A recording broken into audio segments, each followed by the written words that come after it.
In this animation, we're taking Arctic sea ice into the third dimension.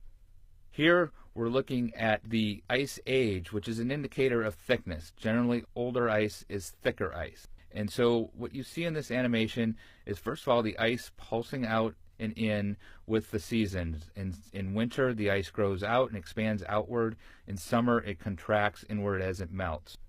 In addition, you see the whiter ice, which is the older ice, moving around the Arctic, being pushed around by winds and currents that move the ice. And what you can see is, over the years, the ice pulses around and it moves around towards the top along the coast of Greenland. You see that the older ice eventually moves out of the Arctic and into the North Atlantic, where it melts.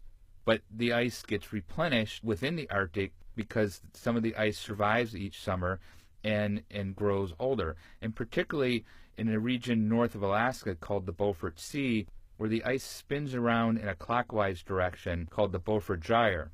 And that ice can keep spinning around, oftentimes for several years, and gradually getting older and thus getting thicker. Eventually, the ice will spin out of that gyre and go out through Fram Strait. But in the past, what has happened, we've always had enough ice growth and ice aging, enough ice surviving the summers to replenish the older ice that's lost. But in recent years, we've seen less replenishment. There's been more melt during the summer, and so the ice that goes out through Fram Strait has not been compensated by the ice growth. In addition, especially in recent years, we've seen some pretty remarkable things in the Beaufort Sea, where that area that used to be a nursery for the development of the older ice, allow the young ice to age and mature. What we've seen instead is the ice is now more broken up, more scattered, and that's allowing the older ice to melt within the Beaufort Sea.